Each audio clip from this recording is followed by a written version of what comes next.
Hey, let's get into it. Every home has like an atmosphere.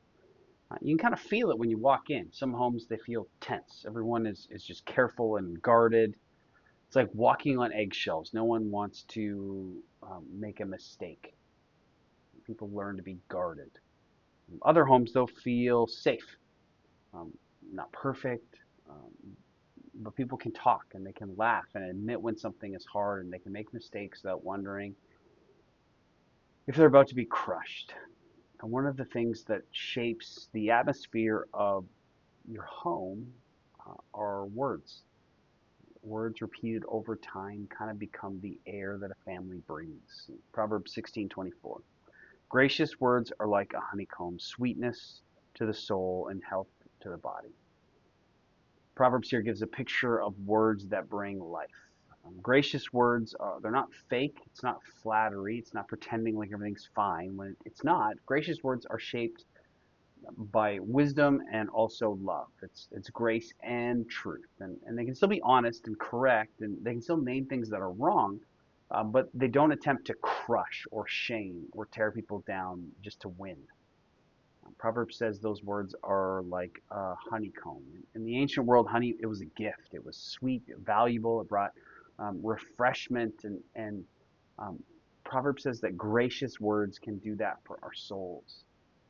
And it matters in the family because families hear each other's words more than anyone else's. A child hears the tone of a parent, the words that we share between spouses, siblings. Over time, those words they can do something. The verse says that gracious words bring sweetness to the soul and health to the body. It doesn't mean that kind words fix every problem, but it does mean that our words they can affect people deeply. They can bring courage or discouragement, safety or fear, and they can bring peace or anxiety. And if we're honest, sometimes we're least careful in our speech with the people who are closest to us. We can be patient in public, but just really harsh at home, encouraging maybe strangers, but then criticizing our family. We can speak really gently at church, but then on the way home in the car, we can cut each other down. And Proverbs wants to call wisdom here. Um, Not because words are small, but because they're powerful. And it all points to Jesus. When he spoke, his words were full of grace and truth, we're told. He didn't avoid harsh things. He confronted sin. He corrected his disciples, sometimes rebuking, and he exposed hypocrisy. But he welcomed people who were weary, and he restored people who were ashamed, and he brought hope to people who were broken. Jesus speaks true words that are gracious. We do it not because we earn it, but because Jesus gave himself for us. So if we've received the grace from Christ, then our home should also be a place where grace is heard and free flowing.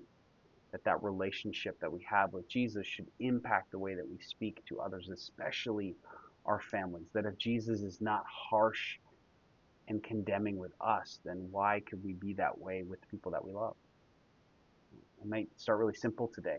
Maybe just a soft answer, or maybe an apology, an encouragement. Maybe it's a moment where you realize you have to stop responding so harshly, having more patience. Maybe it's just a sentence that would bring life instead of another wound. Because your home is an atmosphere. By God's grace, our words can help make our homes a place where people feel like they can breathe easier and find grace and peace. What kind of words are going to fill your home today? Wherever you find yourself, God goes with you today.